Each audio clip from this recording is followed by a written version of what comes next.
নমস্কার বন্ধুরা, জয়ীর সংসারের একটি নতুন ব্লগে তোমাদের স্বাগতম। আশা করি তোমরা ভালো আছো, আমিও ভালো আছি।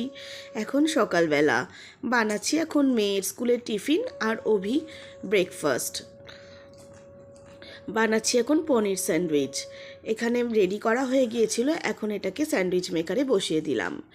এখানে দেওয়াও হয়ে গেছে অভিকে, আর মেয়েও ওখানে স্কুলে রওনা দিয়ে দিয়েছে। খুব চটজলদি তৈরি হয়ে যাওয়া ব্রেকফাস্টের মধ্যে এটা একটা অন্যতম। খুব একটা সময়ও লাগে না, আর খেতেও ভালো লাগে। আমাদের ব্রেকফাস্টেও এটাই বানাবো। ব্রেকফাস্ট করা হয়ে গেছে, চাও খেয়ে নিলাম। আজকের ওয়েদারটাও একটু মেঘলা মেঘলা। অভিও রওনা দিয়ে দিল। আমি বসিয়ে দিয়েছি এখন পুঁই শাকের চচ্চড়ি।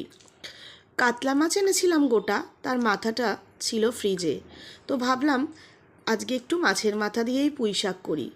মাছের মাথা দিয়ে পুঁই শাক খেতে কিন্তু বেশ ভালো লাগে, আর বিয়েবাড়ির দিনের বেলার মেনুতে যখন থাকে তখন কিন্তু ওটা খেতে বেশ অসাধারণ লাগে।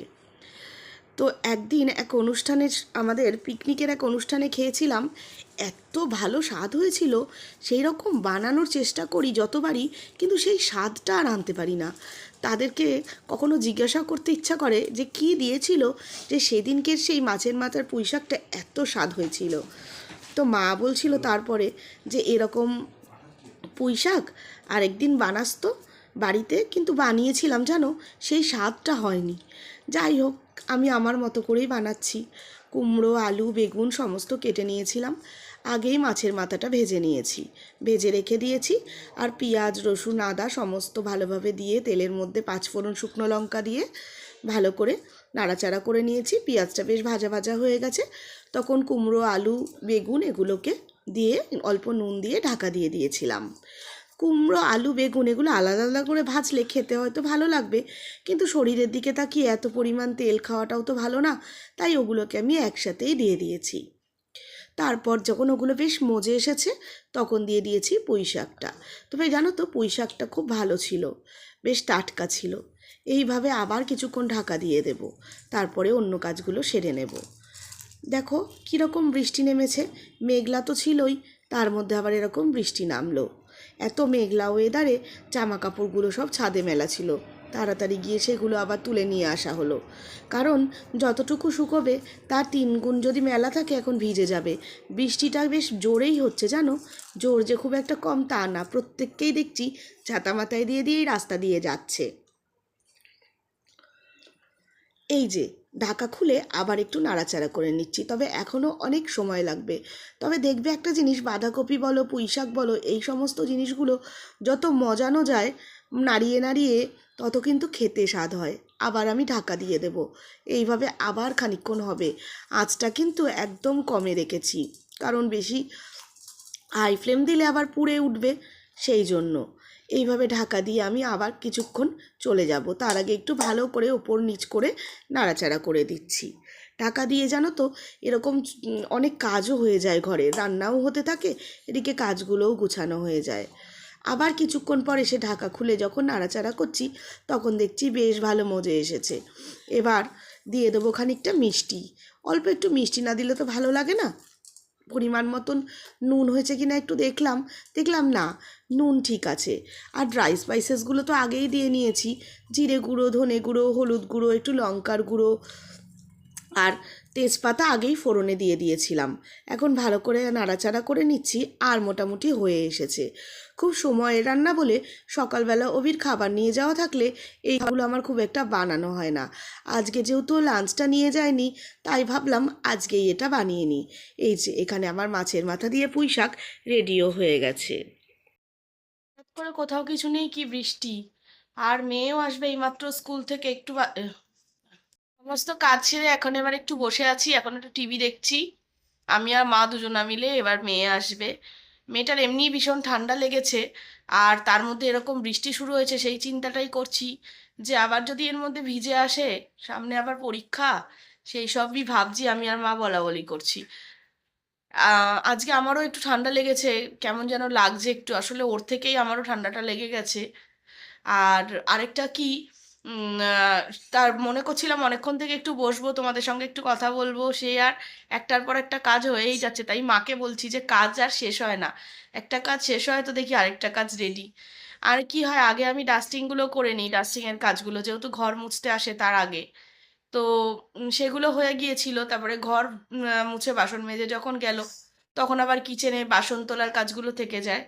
তো সেইগুলো করে এইমাত্র এসে জাস্ট বসলাম এখন, তাই তোমাদের সঙ্গে একটু কথা বললাম।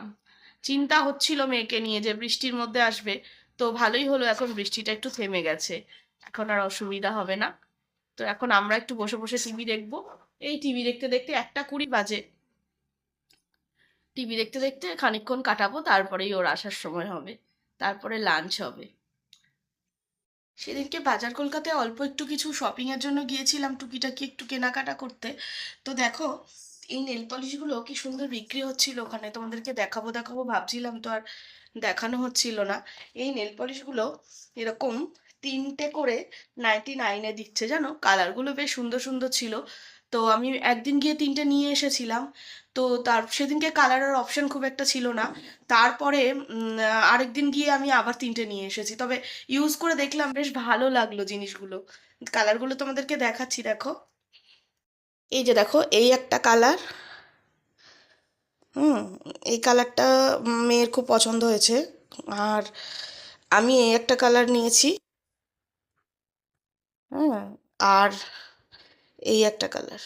এর আগেও 3টে নিয়ে এসেছি, আগেরগুলো ইউজ করে ভালো লেগেছে বলেই আবার 3টে গিয়েছিলাম নিয়ে এসেছি। তো 99 এরকম 3খানা নেল পলিশ তো পাওয়া যায় না। তো সেই অনুযায়ী জিনিসটাও ভালো হয়েছে, তাই ভাবলাম তোমাদের সঙ্গে একটু শেয়ার করি যে তোমরাও তো যাও, প্রত্যেকেরই আশেপাশে তো আছেই মল বাজার কলকাতা। তো গেলে এরকম যদি তোমাদেরও পছন্দ হয় নিতে পারো, কিন্তু খারাপ হবে না। বেশ পড়েছি, বেশ অনেক দিন আছে আমার হাতে, দেখো এখনও পড়াও আছে, অনেক দিন পড়েছিলাম আগে, এখনো পর্যন্ত রয়েছে, তাই তোমাদের সাথে শেয়ার করলাম। স্কুলে ফটো সেশন হয়েছে বাবু আজকে? তাই? কালকেও তো যেতে হবে। হ্যাঁ, কিন্তু রুটিনটা তো আহ, পেয়ে গেছি, রুটিনটা তো 26 তারিখ থেকে, তাই তো? কিন্তু আমাদের তো একটা মুশকিল হয়ে গেল না, 27 তারিখে আমাদের বাড়ি কালী পুজো। হ্যাঁ, রুটিনটা আসলে পেয়েই একটু আমরা চিন্তায় আছি, যেহেতু 27 তারিখে কালী পুজো, ঠিক আছে তার আগে প্রিপেয়ার হয়ে যেতে হবে, তাই না? পরের দিনের এক্সামটা তো চলো আগে থেকে পড়ে রাখো। হ্যাঁ, সেইটাই। স্কুলের রুটিন কয়েকদিন আগেই দিয়ে দিয়েছে, রুটিনটা দেখে আমি একটু চিন্তাতেই পড়ে গেছিলাম, কারণ হচ্ছে বাড়িতে পুজো আছে আমাদের, 27 তারিখে পুজো, কালী পুজো। আর 26 তারিখে থেকে ওর পরীক্ষা শুরু হচ্ছে। 27 তারিখে পরীক্ষা নেই, কিন্তু 28 তারিখে পরীক্ষা আছে। এবার সেই কারণেই ভাবছিলাম যে একটু চিন্তা যে পড়াশুনো তার মাঝে পুজো, বাড়িতে পুজো থাকলে তো একটুখানি তার তোড়জোড়ও থাকে। তো সব কিছু মিলিয়ে একটু চিন্তায় আছি, যাই হোক ঠাকুরের কৃপাতে ঠাকুরই ঠিক সব কিছু ঠিকঠাক করিয়ে দেবে, ও আগে থেকে একটু পড়াশোনা করে নিতে হবে এই নিয়েই। তাই ভাবছিলাম তোমাদের সঙ্গেও শেয়ার করব একটু যে স্কুলের পরীক্ষা রুটিন দিয়েছে, আর সেটা নিয়ে আমরা একটুখানি পুজোটাও যে আছে, সেদিনকে আমি আর মাঝে শপিংয়ে গেছিলাম না, পুজোর বাজার করতে গিয়েছিলাম, কিছু টুকটাক আগে আগে করে নিচ্ছি, কারণ পরের দিকে আমি আবার সময়টা কম পাবো, যেহেতু ওর পরীক্ষার জন্য ওকে ওকে নিয়ে একটু ব্যস্ত থাকতে হবে। এবার ওর পাপার উপরেও চাপটা অনেকটা পড়ে যাবে, কারণ ও তো ওদিকে কলেজের সমস্ত ক্লাস নিয়ে সব কিছু করে এসে একটু টায়ার্ড থাকে। তারপরে তবুও ও অনেকটাই একাই এখন করছে, বলছে যে আমি করব, চিন্তা করো না, তুমি ওকে পড়াও। কিন্তু আমার তাও মনে হয় যে একটা, ওটাও তো একটা ধৈর্যের কাজ, এতক্ষণ ধরে ক্লাস নিয়ে এসে তারপরে আবার শপিং করা, যাই হোক সব কিছু মিলিয়ে হয়ে যাবে। সবাই মিলেই চেষ্টা করছি আগে আগে বেশিরভাগটা করে রাখা। আর মেয়েও বলেছে যে পড়াশোনা ঠিকঠাক করে করে নেবে, কি তাই তো? তাই তো? তোর জোর করে? একদম। হুম, একদম পড়াশোনা করে নেবে বলেছে। আজ এই অবধিই থাকলো, নতুন একটা ভিডিও নিয়ে আবার তোমাদের সঙ্গে দেখা হবে। ভালো লাগলে একটা লাইক করো, যারা চ্যানেলটি সাবস্ক্রাইব করোনি চ্যানেলটি সাবস্ক্রাইব করো। তোমরা ভালো থেকো, সুস্থ থেকো, সাবধানে থেকো। আজ আসি তাহলে, টাটা।